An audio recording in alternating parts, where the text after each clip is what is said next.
បកប្រែពីសិភៅ Building a Second Brand បង្កើនផលិតភាពនិងឆ្ពោះទៅកាន់សក្តានុពលនៃភាពច្នៃប្រឌិតតាមរយៈការរៀបចំជីវិត Digital របស់អ្នកនិពន្ធដោយ Tiago Forte បង្កើនថាមពលខួរក្បាលរបស់អ្នកទ្វេដង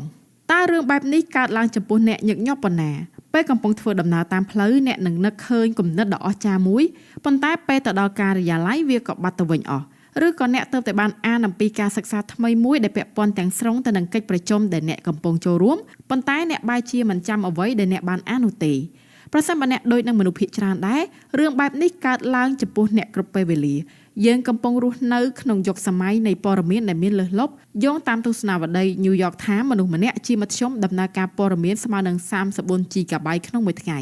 ចំនួនប៉ុណ្ណេះគឺច្រើនពេកសម្រាប់ខួរក្បាលរបស់មនុស្សម្នាក់សំណាងល្អ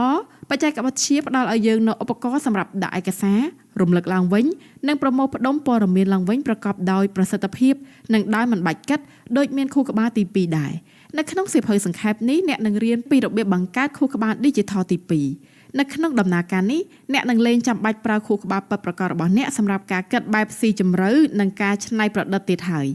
អ្នកនឹងមិនភ្លេចព័ត៌មានសំខាន់ទៀតឡើយស្ដាប់ទៅពិតជាល្អណាស់មែនទេដូចនេះយើងចាប់ផ្ដើមចំណុចសំខាន់ទី1ការបង្កើតខួរក្បាលទី2ចាប់ផ្ដើមពីការចាប់យកព័ត៌មានប្រកបដោយប្រសិទ្ធភាពជួបជាមួយ John និង Amelia ពួកគេទាំងពីរជាបុគ្គលិកផ្នែកចំណេះដឹង John មានខួរក្បាលទី2 Amelia មិនមានទេថ្ងៃធម្មតាសម្រាប់ Amelia គឺមានសភាពដូចនេះ Amelia ភ្ញាក់ពីគេងហើយចិត្តរបស់នាងគឺពោរពេញទៅដោយការគិតនិងគំនិតរាយប៉ាយប៉ុន្តែមុនពេលដែលនាងអាចធ្វើតាមគំនិតទាំងនោះបាននាងត្រូវបានរំខានដោយសំឡេងអ៊ីមែលនាងចំណាយពេលមួយព្រឹកដើម្បីគិតពីអ៊ីមែលក្នុងប្រអប់សម្បត្តិរបស់នាងមិនមានពេលវេលាដើម្បីប្រមូលគំនិតរបស់នាងមុនពេលកិច្ចប្រជុំក្នុងពេលរសៀលនេះទេកាន់តែអាក្រក់ជាងនេះទៅទៀតនាងចំណាយពេលពាក់កណ្ដាលនៃកិច្ចប្រជុំដើម្បីរុះរើឯកសារដោយព្យាយាមស្វែងរកលេខដែលនាងត្រូវការហើយធ្វើឲ្យនាងតាមលេងទាន់ទាំងស្រុងនៅកិច្ចពិភាក្សានេះបន្ទាប់ពីហត់នឿយការងារនាងឆ្លៀតពេលបន្តិចដើម្បីធ្វើការលើកគម្រោងការងារដែលជាចំណូលរបស់នាងប៉ុន្តែនាងបានបាក់ទឹកចិត្តយ៉ាងឆាប់រហ័សនាងមិនអាចចងចាំបានថានាងបានធ្វើដល់ណាកាលពីលើកមុនទេហើយមិនដឹងត្រូវកំណត់អត្ថប្រយោជន៍លើអ្វីនៅពេលនេះនាងចូលគេងហើយវត្តដាក់នេះកើតឡើងនៅថ្ងៃបន្ទាប់John ក៏ភ្ញាក់ពីគេងជាមួយនឹងគំនិតដែលរាយប៉ាយដូចគ្នាដែរប៉ុន្តែគាត់បានវាយបញ្ចូលគំនិតល្អៗយ៉ាងឆាប់រហ័សនៅក្នុងកម្មវិធីកត់ត្រារបស់គាត់នៅតាមផ្លូវទៅធ្វើការគាត់គិតគំនិតទាំងនោះឲ្យកាន់តែលម្អិតដោយបង្កើតកំណត់ត្រាជាសម្លេងអំពីបញ្ហាប្រឈមនិងដំណោះស្រាយដែលអាចកើតមាននៅពេលដែលកិច្ចប្រជុំនាពេលរសៀលរបស់គាត់ចាប់ផ្ដើមគាត់បានត្រៀមរបៀបវារៈរួចរាល់សម្រាប់កិច្ចប្រជុំរួមទាំងព័ត៌មានបន្ថែមដែលគាត់គិតថាអាចពាក់ព័ន្ធនឹងការពិភាក្សាហើយចុះគំនិតដែលគាត់បានកត់ត្រាទុកនៅពេលព្រឹកនេះវាត្រូវបានកែលម្អគ្រប់គ្រាន់ហើយនៅពេលនេះដើម្បីបង្ហាញដល់អង្គប្រជុំនៅល្ងាចនោះជាមួយនឹងពេលវេលាដើម្បីចំណាយទៅលើគម្រោងដែលជាចំណូលចិត្តរបស់គាត់ដឹងថាត្រូវចាប់ផ្ដើមពីកន្លែងណាJohnមិនឆ្លាតជាងឬមានសមត្ថភាពជាង Emily ទេគាត់គ្រាន់តែមានខួរក្បាលទី2ប៉ុណ្ណោះដូច្នេះតើអ្នកបង្កើតខួរក្បាលទី2ដែលដំណើរការដោយJohnដោយរបៀបណាវាងាយស្រួលនោះទេនៅពេលដែលអ្នកបំបែកកូដនេះនោះគឺកូដដូចក្នុងពាក្យ CODE អក្សរនីមួយៗតំណាងឲ្យជំហានមួយក្នុងចំណោមជំហានទាំង4សម្រាប់បង្កើតខួរក្បាលទី2ចាប់យករៀបចំចម្រាញ់និងបង្ហាញផ្នែកនេះនិងផ្នែកទាំង3បន្ទាប់នឹងបំបែកជំហាននីមួយៗហើយផ្នែកនីមួយៗនឹងបញ្ចប់ដោយភ្ជាប់ជាមួយកិច្ចការបន្ថែមដែលត្រូវបានរចនាឡើងដើម្បីជួយអ្នកបង្កើតខួរក្បាលទី2នៅពេលដែលអ្នកស្ដាប់ឥឡូវយើងចាប់ផ្ដើមជាមួយនឹងជំហានទី1គឺចាប់យកយើងត្រូវបានហុំព័ទ្ធដោយធាតុចូលនៃព័ត៌មានទាំងព័ត៌មានពីខាងក្រៅដូចជាសម្រង់ពាក្យសម្ដីរូបភាពអត្ថបទកំណត់ត្រាកិច្ចប្រជុំនិងព័ត៌មានពីខាងក្នុងដូចជាការចងចាំការសេចក្ដីគិតនិងការយល់ដឹងផ្ដោតលើធាតុចូលទាំងនោះនៅពេលអ្នកជួបព័ត៌មានមួយដែលអ្នកចង់ចាំអ្នកគួរតែចាប់យកវាដែលអាចមើលទៅដូចជាការថតអេក្រង់ដាក់ចំណាំទំព័រដែលអ្នកអានឬសូម្បីតែថតសំឡេងខ្លីជារឿងដ៏សាមញ្ញឥឡូវនេះអ្នកប្រហែលជាកំពុងគិតថាឈប់សិនខ្ញុំធ្វើវារាល់ដងហើយតើហើយខ្ញុំអត់មានអារម្មណ៍ថាខ្ញុំមានខួរក្បាលទី2អ្វីនោះទេជាការពិតណាស់អាចមកពីអ្នកធ្វើកំហុសពីរយ៉ាងទី1អ្នកឆាប់ចាប់យកព័ត៌មានខុសជាញឹកញយយើងចាប់យកព័ត៌មានពីព្រោះយើងគិតថាយើងគួរតែយកព័ត៌មានទាំងនោះសូម្បីតែនៅពេលដែលយើងមានអារម្មណ៍ថាពួកវាមិនមានជាប់ពាក់ព័ន្ធជាមួយយើងក៏ដោយចុងក្រោយយើងទទួលបានព័ត៌មានច្រើនពេកដែលមិនមានប្រយោជន៍សម្រាប់យើងសាកល្បងនិងចាប់យកតែព័ត៌មានដែលបញ្ឆេះអ្វីមួយនៅខាងក្នុងខ្លួនអ្នកវាអាចជួយក្នុងការគិតពីផ្នែកនៃព័ត៌មានដែលអ្នកចង់ចាប់យកជាចំណេះដឹងព ពួកគេលើសពីការពិតទូទៅឬការសង្កេតពួកវាជាដំណោះស្រាយជាអ្នកជួយសន្សំពេលវេលាការបំផុសគំនិតការផ្លាស់ប្ដូរទស្សនៈទី2អ្នកមិនបានផ្ដោតសំខាន់លើចំណេះដឹងដែលអ្នកចាប់យកនោះទេមានឧបករណ៍ digital គ្រប់ប្រភេទដែលអនុញ្ញាតឲ្យអ្នកចាប់យកចំណេះដឹងអ្នកអាច highlight លើសៀវភៅអេឡិចត្រូនិកចុច like និងដាក់ចំណាំលើប្រព័ន្ធផ្សព្វផ្សាយសង្គមស្រង់ខ្លឹមសារសម្លេងពី podcast និងមានជាច្រើនទៀតប៉ុន្តែមិនមែនគ្រាន់តែប្រើឧបករណ៍ទាំងនេះហើយចប់ត្រឹមនេះនោះទេចូលចាត់ទុកព័ត៌មានគ្រប់យ៉ាងដែលអ្នកចាប់យកដោយប្រើឧបករណ៍ទាំងនេះថាជាភ្នាក់ងារប្រព័ន្ធប្រសាទដែលចាប់យកព័ត៌មានពីខាងក្រៅពួកវាទាំងអស់គួរតែនាំព័ត៌មានដែលទទួលបានត្រឡប់ទៅប្រព័ន្ធសរសៃប្រសាទកណ្ដាលវិញដែលយើងហៅថាខួរក្បាលទី2របស់អ្នកកម្មវិធីកត់ត្រា digital ស្តង់ដារណាមួយគួរតែអាចធ្វើបែបនេះបានកំណត់រាល់ទម្រង់នៃការចាប់យកព័ត៌មានរបស់អ្នកដើម្បីបញ្ជូនចេញនិងធ្វើបច្ចុប្បន្នភាពដោយស្វ័យប្រវត្តិគឺព័ត៌មានគ្រប់យ៉ាងដែលអ្នករក្សាទុកនៅក្នុងមជ្ឈមណ្ឌលផ្ទុកទិន្នន័យ digital តើអ្នកនៅតែមានអារម្មណ៍ថាព័ត៌មានទាំងអស់ដែលអ្នកកំពុងចាប់យកមានច្រើនលើសលប់ហើយមែនទេធ្វើតាមការដឹកនាំរបស់រូបវិទូដែលបានឈ្នះពានរង្វាន់ Nobel លោក Richard Feynman ដែលលោកមានភាពល្បីល្បាញដោយសារតែការគិតប្រកបដោយភាពច្នៃប្រឌិតនិងការគិតបានគ្រប់ជ្រុងជ្រោយ Feynman បានសរសេរបញ្ជីសំណួរស្នូលប្រហែល10សំណួរដែលគាត់ចង់រកចម្លើយនៅក្នុងការស្រាវជ្រាវរបស់គាត់នៅពេលណាដែលគាត់បានឃើញព័ត៌មានថ្មីគាត់នឹងសាកល្បងយកវាមកឆ្លើយនឹងសំណួរស្នូលទាំងនោះដោយប្រើវិធីនេះគាត់តែងតែរកឃើញដំណោះស្រាយនៅត្រង់ចំណុចដែលគេមិននឹកស្មានដល់បំផុតការរក្សាបញ្ជីសំណួរស្នូលនឹងជួយអ្នកឲ្យផ្ដោតការចាប់យករបស់អ្នកសូម្បីតែពេលអ្នកកំពុងបង្កើតបណ្ណាល័យចម្រុះនៃប្រភេទព័ត៌មានទាំងនោះក៏ដោយតើអ្នកត្រៀមខ្លួនចាប់យកព័ត៌មានទាំងនោះហើយឬនៅនេះជាកិច្ចការបន្ថែមរបស់អ្នកព័ត៌មានគ្រប់យ៉ាងដែលអ្នកចាប់យកគួរតែមានឥទ្ធិពលនិងបន្ទាន់ Thiago Forte ដែលជាអ្នកបង្កើតប្រព័ន្ធកូដចាប់យកព័ត៌មានជាមធ្យមត្រឹមតែ2ប៉ុណ្ណោះក្នុងមួយថ្ងៃដូច្នេះសូមគិតទៅលើរយៈពេល24ម៉ោងចុងក្រោយរបស់អ្នកតើអ្វីទៅជាព័ត៌មានសំខាន់ចំនួន2របស់អ្នកចាប់យកព័ត៌មានទាំងនោះចំណុចសំខាន់ទី2បង្កើតទំនុកផ្ទុកទិន្នន័យ digital ដែលរចនាឡើងដើម្បីបង្កើនផលិតភាពតើអ្នកធ្លាប់ឮអំពី Cathedral Effect ទេជាទូទៅកន្លែងដែលអ្នកស្ថិតនៅជាឥទ្ធិពលដល់ការគិតរបស់អ្នកពេលអ្នកកំពុងស្ថិតនៅក្នុងព្រះវិហារដែលមានខ្លោងទ្វារដ៏អំណាចពីដានកោងខ្ពស់ធំនិងកម្រាលថ្មម៉ាបវានឹងធ្វើឲ្យអ្នកគិតថាអ្នកកើតមកលើផែនដីនេះដើម្បីភាពប្រសើរខ្ពង់ខ្ពស់ខុសពីពេលដែលអ្នកកំពុងនៅក្នុងបន្ទប់រង់ចាំពេលថ្មីហើយអ្នកទំនងជានឹងអាចផ្ដោតអារម្មណ៍នៅក្នុងស្ទូឌីយោដែលធំទូលាយនិងមានតុបតែងគ្រឿងសង្ហារិមជាងនៅក្នុងបន្ទប់ដែលពោរពេញទៅដោយភាពរញ៉េរញ៉ៃនិងរាយប៉ាយឥទ្ធិពលដូចគ្នានេះក៏កើតមានផងដែរនៅពេលដែលយើងនិយាយដល់ទំហំផ្ទុក digital ចាត់ទុកថាចំណេះដឹងដែលអ្នកបានចាប់យកជាបណ្ដុំនៃខួរក្បាលទី2របស់អ្នកជាមួយនឹងជំហានបន្ទាប់គឺរៀបចំ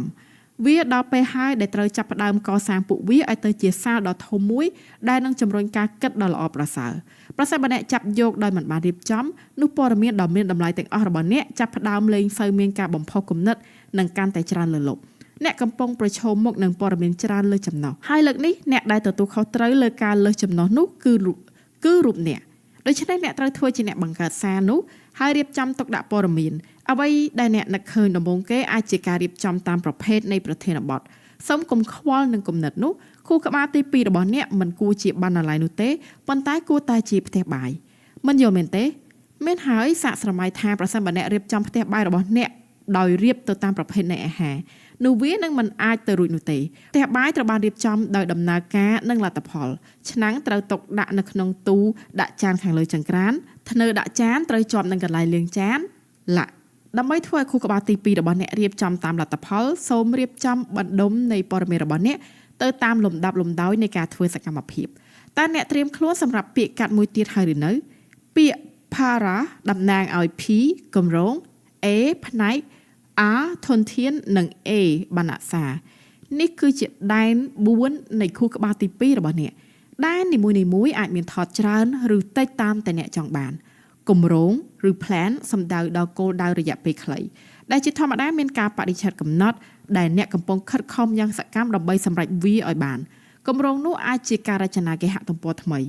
គម្រោងផ្ទាល់ខ្លួនអាចជាការរៀបចំផែនការថ្ងៃឈប់សម្រាកផ្នែកឬ A សំដៅដល់ការបន្តបដិញ្ញាចិត្តឧទាហរណ៍ហិរញ្ញវត្ថុផ្ទាល់ខ្លួនរបស់អ្នកគឺជាផ្នែកមួយមិនមែនជាគម្រោងនោះទេពួកវាមិនមានការបដិឆេទកំណត់នោះទេពួកវាសកម្មហើយត្រូវការត្រួតពិនិត្យឲ្យបានជាប់លាប់ផ្នែកដែលយើងហៅថាធនធានឬ R គឺជាការកាន់បិចសម្រាប់សរសេរប្រធានបទដែលអ្នកចាប់អារម្មណ៍ក្នុងការរករោគប៉ុន្តែมันទាន់បានបង្កើតវាឲ្យទៅជាគម្រោងឬផ្នែកនៅឡើយទេចំណង់ចំណូលចិត្តនិងសុបិនដ៏ចម្លែកបំផុតរបស់អ្នកអាចតកនៅទីនេះចាប់ពីការចិញ្ចឹមឃ្មុំរហូតដល់តារារូបសាស្ត្រជាចុងក្រោយបណ្ណៈសាររបស់អ្នកគឺសម្រាប់គម្រោងដែលបានបញ្ចប់ហើយគឺជាផ្នែកដែលលែងពាក់ព័ន្ធនឹងចំណាប់អារម្មណ៍របស់អ្នកមិនមាននៅពេលនេះដោយសារតែពួកវាមិនពាក់ព័ន្ធភ្លាមមិនមែនមានន័យថាអ្នកគួរតែដកពួកវាចេញពីខួរក្បាលទី2របស់អ្នកនោះទេប៉ុន្តែអ្នកគួរតែរក្សាទុកវាឲ្យនៅមួយឡែកសិននិយាយឲ្យចំធ្វើដូច្នេះគឺដើម្បីកុំឲ្យពួកវាមករាំងស្ទះដល់ព័ត៌មានដែលអាចផ្ដល់សកម្មភាពច្រើនជាងក្នុងចំណោមដែនទាំងនេះគម្រោងគឺជាអ្វីដែលអាចធ្វើសកម្មភាពបានច្រើនបំផុតចំណែកបណ្ណៈសារគឺមានសកម្មភាពតិចបំផុតប្រភេទព័ត៌មាននីមួយៗដែលអ្នកចាប់យកគួរតែត្រូវបានចាត់ទៅតាមផ្នែកមួយក្នុងចំណោមដែនទាំង4នេះធ្វើតាមវិធីនេះពួកវាត្រូវបានដាក់ក្នុងលំដាប់នៃការធ្វើសកម្មភាពភ្លាមប៉ុន្តែកុំឲ្យរំភើបពេកយកល្អកុំតរៀបចំនៅពេលដែលអ្នកចាប់យកវាភ្លាមរងចាំរហូតដល់អ្នកមានបណ្ដោះព័ត៌មានច្រើនសិនដើម្បីតម្រៀបបន្ទាប់មករៀបចំពួកវានេះអាចជួយឲ្យអ្នកថយមួយជំហានដើម្បីមើលពីព័ត៌មាននីមួយៗដោយការវិភាគនិងមើលព័ត៌មានទាំងនោះក្នុងនាមដែលពួកវាជាផ្នែកមួយនៃបរិបទព័ត៌មានដ៏ទូលំទូលាយតើអ្នកត្រៀមខ្លួនសម្រាប់កិច្ចការបន្ថែមទៀតឬនៅបេសកកម្មរបស់អ្នកគឺសម្អាតកន្លែងធ្វើការ Digital របស់អ្នក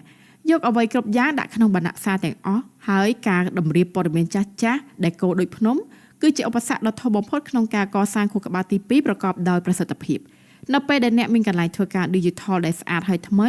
សូមធ្វើការពិនិត្យព័ត៌មានក្នុងខួរក្បាលពិតរបស់អ្នកតើអ្នកមានគម្រោងអ្វីខ្លះនៅពេលនេះ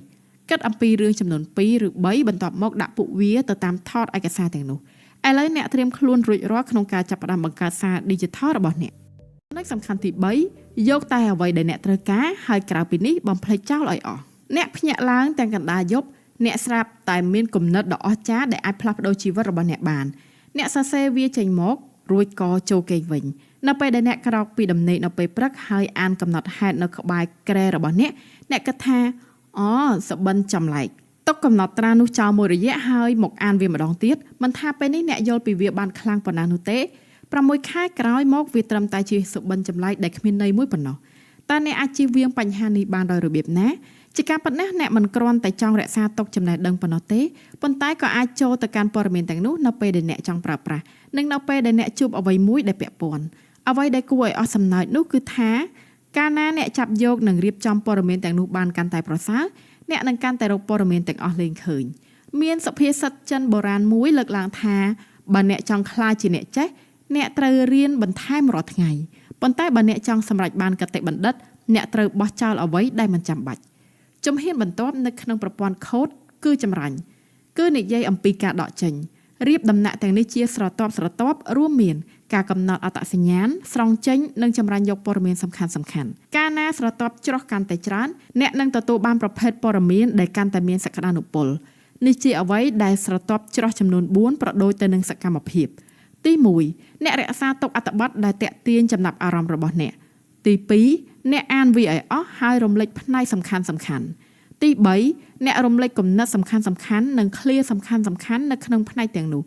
ទី4អ្នកសរសេរសង្ខេបឡើងវិញនៅគំនិតសំខាន់ទាំងនោះមិនលើសពី3ប្រយោគសូមចាំថានៅពេលដែលអ្នកកំពុងចម្រាញ់អ្នកមិនចាំបាច់សង្ខេបអត្ថបទទាំងមូលនោះទេគឺសង្ខេបតែផ្នែកដែលអ្នកចាប់អារម្មណ៍និងពាក់ព័ន្ធទៅនឹងគោលបំណងរបស់អ្នកប៉ុណ្ណោះហើយត្រូវប្រកាសថាព័ត៌មានដែលចម្រាញ់ចុងក្រោយក៏ជាព័ត៌មានដែលអ្នកងាយនឹងនឹកឃើញឡើងវិញបំផុតផងដែរ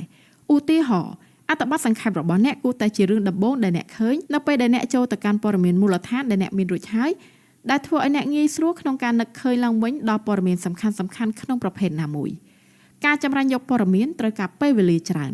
ប៉ុន្តែខ្ញុំធានាថាវាជួយសន្សំពេលវេលាឲ្យអ្នកបានច្រើនជាងការចំណាយពេល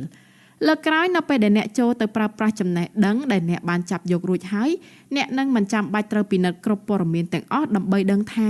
វាពាក់ព័ន្ធនោះឬអត់នោះទេហើយអ្នកអាចជ្រើសរើសកម្រិតនៃការចូលទៅព័ត៌មានទាំងនោះមិនថាជាការអានច្បោល់រំលេចឡើងវិញនៅគំនិតសំខាន់ដែលអ្នកបានឬមើលខ្លឹមសារទាំងស្រុងឡើងវិញប្រសិនបើអ្នកត្រូវការលើកទឹកចិត្តបន្ថែមទៀតដើម្បីចាប់ផ្ដើមការចម្រាញ់យកព័ត៌មានអ្នកអាចយកការបំផុសស្មារតីមួយចំនួនពីអ្នកផលិតភាពយន្តឯកសារដែលឈ្នះពានរង្វាន់ជាច្រើនគឺ Ken Burn ភាពយន្តឯកសាររបស់គាត់ពាក់ព័ន្ធប្រធានបទដូចជាតន្ត្រីហ្សាឬសង្គ្រាមស៊ីវិលអាមេរិកគឺស្ថិតក្នុងកម្រិតខ្ពស់នៃការចម្រុះព័ត៌មាន Burns ពឹងផ្អែកយ៉ាងខ្លាំងទៅលើរូបភាពដែលបានរកឃើញនិងបណ្ណាសាដែលបានរក្សាទុកដែលគាត់គិតថាជារៀងរាល់50ម៉ោងនៃវីដេអូដែលគាត់បានថតគាត់ចម្រាញ់យកវីដេអូចុងក្រោយនៅសល់តែ1ម៉ោងប៉ុណ្ណោះតែអ្នកត្រៀមខ្លួនសាក់លបងចម្រាញ់ព័ត៌មានដោយខ្លួនឯងហើយឬនៅកំណត់ពេល30នាទីជ្រើសរើសភេសជ្ជៈដែលអ្នកចូលចិត្តញ៉ាំហើយអង្គុយអានអត្ថបទដែលអ្នកចូលចិត្តអានបន្ទាប់មកសូមចូលទៅកាន់ស្រទាប់នៃការចម្រោះអានអត្ថបទរំលេចវគ្គសំខាន់រំលេចគំនិតសំខាន់និងបង្កើតសេចក្តីសង្ខេបចំណុចសំខាន់ទី4កុំគ្រាន់តែយកចំណេះដឹងមកទុកតែអ្នកត្រូវចេះយកវាមកប្រើពេលនេះយើងបានឈានដល់ជំហានចុងក្រោយនៅក្នុងប្រព័ន្ធ code ហើយនោះគឺបង្ហាញ express ជំហាននេះគឺមានន័យដូចនឹងពាក្យបង្ហាញនេះឯងអ្នកបានបង្កើតខួរក្បាលទី2ដែលដំណើរការអ្នកបានប្រមូលព័ត៌មានរៀបចំវានិងចម្រាញ់វាទៅជាព័ត៌មានសំខាន់ឥឡូវនេះវាដល់ពេលដែលត្រូវយកចំណេះដឹងទាំងនោះដើម្បីប្រើប្រាស់តាមរយៈបង្កើតការចែករំលែកថ្មីនៅកន្លែងធ្វើការសកម្មភាពដែលជួយដល់គម្រោងផ្ទាល់ខ្លួនឆ្នៃវាឲ្យចេញជាប្រយោជន៍និងបង្កើតដំណោះស្រាយថ្មីចំពោះបញ្ហាប្រឈម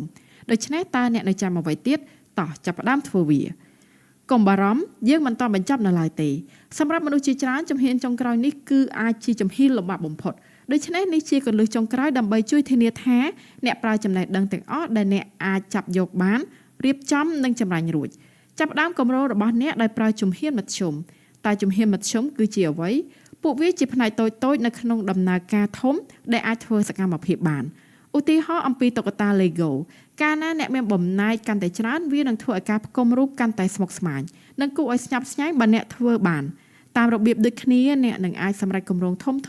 ស្មុគស្មាញដែលគួរឲ្យភ្ញាក់ផ្អើលហើយប្រសិនបើអ្នកគ្រាន់តែបំបែកវាទៅជាជំហានដែលអាចសម្រេចបានដោយឡែកពីគ្នាតាមពិតអ្នកជំនាញជាច្រើនបានធ្វើរឿងនេះរួចហើយឧទាហរណ៍អ្នកបង្កើតកម្មវិធីធ្វើការជា module ហើយផលិតករកម្មវិធីទូរទស្សន៍បង្កើតកម្មវិធីសាកល្បងមុនពេលពួកគេបង្កើតកម្មវិធីទូរទស្សន៍ពេញមួយរដូវកាលជាការពិតណាស់ការអនុវត្តជំហានមធ្យមគឺអាចសម្រេចបាននិងគ្មានការរំខានច្រើនជាងការព្យាយាមអនុវត្តគម្រោងទាំងមូលក្នុងពេលតែមួយប៉ុន្តែមានអត្ថប្រយោជន៍មួយទៀតជំហានមធ្យមអនុញ្ញាតឲ្យអ្នកស្នើសុំមតិកែលម្អឲ្យបានឆាប់និងញឹកញាប់តាមវិធីនោះប្រសិនបើអ្នកត្រូវការផ្លាស់ប្ដូរទិសដៅឬផែនការអ្នកអាចធ្វើបានដោយបន្ថយការខាតបង់កម្លាំងពលកម្មឲ្យមកនៅតិចបំផុតតើវាមិនប្រសើរជាងមែនទេនៅពេលដែលអ្នកបង្កើតជំហានមធ្យមឧទាហរណ៍របៀបវារៈកិច្ចប្រជុំឬសេចក្តីថ្លែងការណ៍បេសកកម្មអ្នកអាចប្រើវាម្ដងហើយម្ដងទៀតដោយរៀបចំឡើងវិញនិងកែប្រែវាឲ្យសមនឹងគម្រោងបច្ចុប្បន្នរបស់អ្នកជាការពិតប្រសិនបើអ្នកបានប្រើខួរក្បាលទី2របស់អ្នកមួយរយៈអ្នកប្រហែលជាមានជំហានមធ្យមជាច្រើនដែលបង្កើតជាមុនរួចហើយនៅក្នុងនោះការបិទស្លាកចំណាំនៅលើព័ត៌មាននិងរបារស្វែងរកគឺជាមិត្តដ៏ល្អរបស់អ្នកនៅពេលនិយាយអំពីការទាញយកជំហានមធ្យមមកប្រើឡើងវិញអ្នកនឹងត្រូវបង្កើតមូលដ្ឋានគ្រឹះនៅទីនេះដែលចាប់ផ្ដើមពីការដាក់ស្លាកចំណាំទៅលើព័ត៌មាននិងប្រភេទនៃព័ត៌មានដែលអ្នកបានចាប់យកជាមួយនឹងពាក្យគន្លឹះដែលពាក់ព័ន្ធឧបមាថាអ្នកត្រូវសរសេរផ្នែកសំណួរដែលគេសួរញឹកញាប់ឬហៅថា fact សម្រាប់គេហទំព័ររបស់ក្រុមហ៊ុនអ្នកសំណាងល្អអ្នកបានដាក់ស្លាកទៅលើអ្វីដែលកើតឡើងញឹកញាប់ដូចជាសំណួរដែលគេសួរញឹកញាប់ឬ fact អ្នកស្វែងរកក្នុងស្លាកនោះហើយសំណួរដែលសួរញឹកញាប់ត្រូវបានសរសេររួចរាល់សម្រាប់អ្នកនៅទីនេះប្រសិនបើអ្នកសម្គាល់ឃើញសំណួរដែលសួរញឹកញាប់ថ្មីសូមដាក់ស្លាកពួកវានៅពេលដែលពួកវាចេញមកនៅពេលដែលត្រូវដល់ពេលធ្វើបច្ចុប្បន្នភាពសូមស្វែងរកក្នុងស្លាកនោះម្ដងទៀតហើយបញ្ចូលព័ត៌មានថ្មីណាមួយវាពិតជាសាមញ្ញណាស់ប៉ុន្តែតើអ្វីជារង្វាន់លើកទឹកចិត្តដ៏ល្អបំផុតដើម្បីឲ្យអ្នកបង្ហាញពីខ្លួនឯងវាត្រូវបានសង្ខេបយ៉ាងល្អដោយទស្សនវិទូសតវត្សទី18គឺលោក Jim Batista Vico ថា Verum ipsum factum នោះជាភាសាឡាតាំងដែលមានន័យថាយើងដឹងតែអ្វីដែលយើងបង្កើតប៉ុណ្ណោះម្យ៉ាងវិញទៀតបើយើងមិនអាចយល់អ្វីមួយឲ្យប្រកបបានឡើយរហូតតតែយើងធ្វើវាដោយផ្ទាល់នៅពេលដែលអ្នកប្រើចំណេះដឹងគូផ្សំនឹងទស្សនៈជាច្រើនដែលអ្នកបានប្រមូលផ្ដុំដើម្បីបង្កើតអ្វីថ្មីនោះហើយជាពេលដែលអ្នកអាចចាត់ទុកខ្លួនឯងថាជាអ្នកជំនាញមានកិច្ចការផ្ទះចុងក្រោយមួយដែលអ្នកត្រូវធ្វើមុននឹងបញ្ចប់សៀវភៅនេះសាកល្បងនិងបញ្ចប់គម្រោងវាមិនចាំបាច់ល្អឥតខ្ចោះនោះទេអ្នកគ្រាន់តែធ្វើវាឲ្យចាប់ទៅបានហើយប្រសិនបើអ្នកជាមនុស្សដែលមិនមានទម្លាប់ធ្វើការឲ្យចាប់ចុងចាប់ដើមទេសូមសាកល្បងអនុវត្តច្បាប់នេះគ្រាន់តែចាប់ផ្ដើមគម្រោងណាដែលសម្រេចបាន 80% រួចហើយនៅពេលដែលការងារមូលដ្ឋានត្រូវបានធ្វើរួចហើយអ្នកនឹងអាចមើលធ្លុះការងារទាំងអស់